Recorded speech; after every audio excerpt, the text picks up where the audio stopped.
A gente vai continuar falando disso agora sob o olhar de um cientista político que acompanha a cena em Brasília há décadas e está nos Estados Unidos, participou da Brasil Week. Se não me engano, está agora em Washington. Murilo de Aragão já está aqui conosco, que é cientista político, advogado, CEO da Arco Advice. Murilo, bem-vindo ao Hora H, meu querido. Boa tarde para você aí. Você está em Washington, não é isso? Sim, Thaís. Boa tarde a todos. Prazer estar aqui no seu programa. Estou em Washington, depois de passar a semana em Nova York, onde acompanhei bem a reação dos investidores brasileiros e estrangeiros aos acontecimentos de Brasília. Vou começar te perguntando, eu acho que você já devia estar plugado com a gente aqui e ouviu aqui a avalanche que está atropelando o Flávio Bolsonaro. Antes de te ouvir sobre qual foi a percepção aí de Nova York, dos empresários, eu quero, a partir do seu olhar, do que você acompanha de Brasília e das campanhas eleitorais, como Flávio Bolsonaro sai andando inteiro e forte para conseguir uma campanha depois dessa avalanche. Thaís, ninguém sai inteiro e forte de uma campanha, só quando acaba e a pessoa, o dito cujo, ganha a eleição. O fato é que a avalanche começou um pouco antes. A própria derrota do presidente Lula na indicação de Jorge Messias não foi tão ruim para sua popularidade.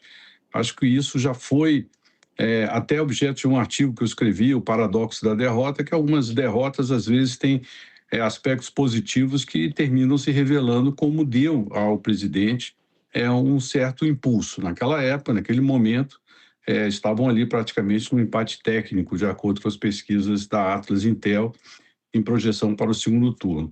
O segundo fato, que também engrossa essa muito boa lista feita pela Juliana sobre a avalanche que caiu sobre Flávio Bolsonaro, foi a briga interna dentro do próprio bolsonarismo, com discussões do Ricardo Salles com o Eduardo, do próprio Carluxo também dizendo coisas em relação à campanha, a Michele não muito satisfeita com os rumos da campanha também. Então, essa desunião dentro do campo bolsonarista também contribui para esse momento ruim.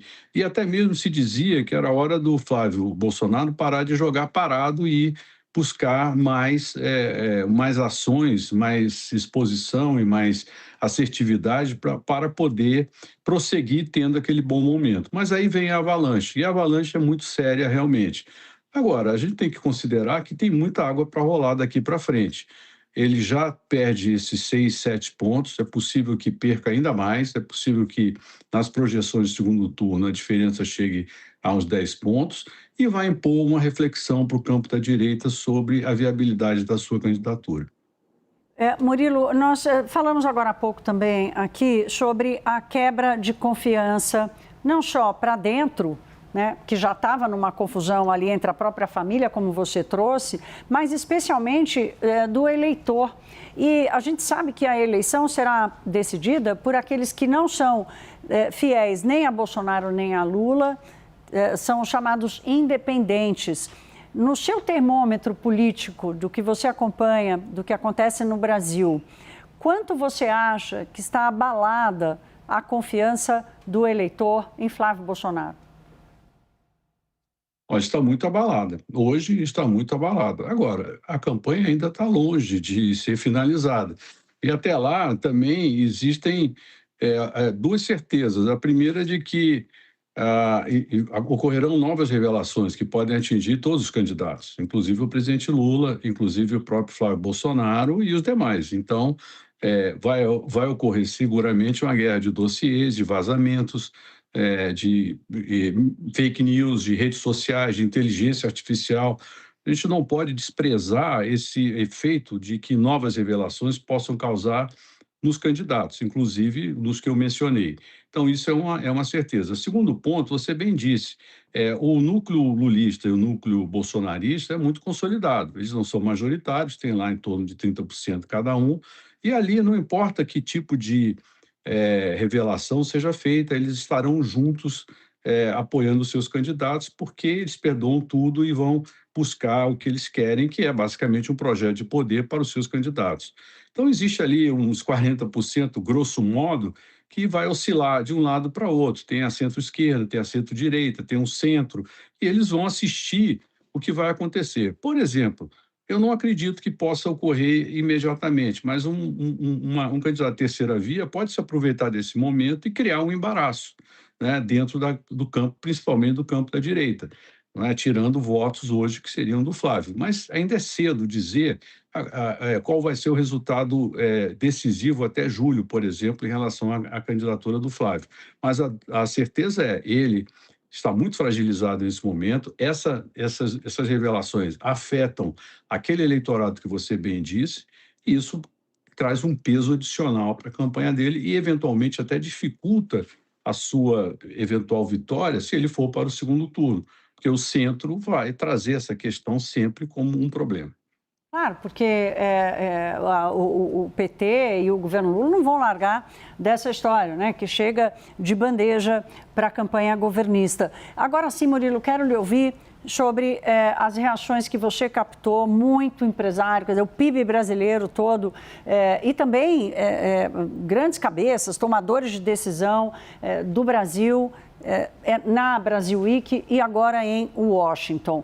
Você capta uma esperança ou uma dose ou uma percepção realista dos empresários sobre o que pode acontecer na campanha, se acreditam ou não na viabilidade, por exemplo, de Romeu Zema ou de Ronaldo Caiado?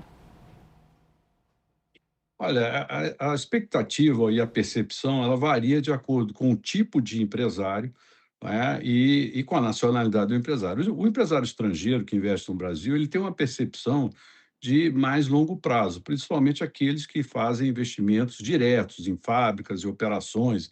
Então, eles não ficam olhando apenas para a eleição em si, mas também para o Congresso, para as agências reguladoras, para o Banco Central, para as reservas, enfim, para todo o arcabouço institucional do país. Eles veem com certa reserva a confusão institucional, essas brigas entre poderes, mas acreditam que no longo prazo o Brasil é um lugar certo para investir. Por isso que nós somos o quinto destino de investimento diretos no Brasil. Já o investidor especulativo, ele olha basicamente dois ou três aspectos. Um, se Lula vai perder, há uma expectativa de que a economia tenha um rumo mais pragmático, uma política fiscal mais consistente. Então, isso embute um desejo do investidor especulativo, do investidor de mercado financeiro, de que eventualmente se mude o perfil de investimento, saia do investimento de renda fixa e vá para o investimento de renda variável, para o mercado acionário.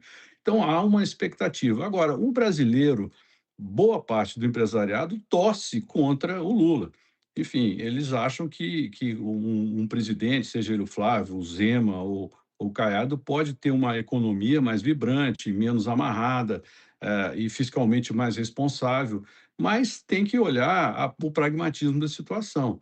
Eu não acredito que nenhum nem outro vão causar uma grande revolução na política econômica brasileira. É mais ou menos esperado. E, nesse sentido, a visão do estrangeiro é mais pragmática do que a visão do brasileiro, porque a do brasileiro embute não só o juízo de realidade, mas também o juízo de mérito, da preferência de cada um no campo ideológico. Tem um pouquinho de fígado, não é, Murilo? Tem um pouquinho de fígado envolvido aí que o estrangeiro não tem. Murilo, uma última pergunta. O que você está esperando para os próximos dias? Qual é o movimento que pode te surpreender na direita brasileira ou mesmo vindo do próprio campo de Flávio Bolsonaro? Olha, eu não acredito que vá ocorrer alguma decisão imediata a respeito, por exemplo, da candidatura do Flávio Bolsonaro. A prudência, pelo lado da direita, indica que eles vão esperar se o efeito vai ser absorvido pelo eleitorado e se a vida que segue, e aí vão tratar de voltar ao jogo na campanha. Agora, o que nós temos que considerar é que, olhando a avalanche que a Juliana nos trouxe, é a sequência praticamente espetacular de eventos que vem ocorrendo dia após dia. Então, hoje tivemos aí o pedido de prisão do Ricardo Magro e operações contra o ex-governador do Rio de Janeiro, teve o vazamento desse áudio do Flávio Bolsonaro, tem a visita do Lula, tem a rejeição do Jorge Messias, quer dizer, todo o tempo há um acontecimento novo. Então, a gente vive uma sequência espetacular de eventos que pode nos surpreender. Por exemplo, se uma delação dessas se realiza agora, nos próximos dias, ou se revelações dessas delações vazam para a imprensa, também causando um efeito. Então, o fato é que nós vamos viver um carrossel de emoções, como se fosse uma novela mexicana daqui até o final da eleição. Thaís. Murilo, como já disse a minha colega, nossa colega, né, porque você também é jornalista, a Eliane Cantanhede, ela, há muitos anos, ela dizia, lá no tempo do impeachment, que o Brasil também vivia uma crise fortíssima, ela falava assim, olha, parece que a gente está vivendo um dia histórico, não, como é que ela dizia? Ela falava, a gente está vivendo vários dias históricos em um único dia, pelo excesso de eventos que estão acontecendo. Então, é mais ou menos isso. Muitos dias históricos num único dia. Nós conversamos com o Murilo de Aragão, CEO da Arco Advice. Meu caro, volte sempre aqui ao RH. Foi um prazer recebê-lo. Uma boa noite para você aí em Washington. Ok, obrigado, até lá, obrigado a todos. Obrigadão, Thaís, por estar com você aqui.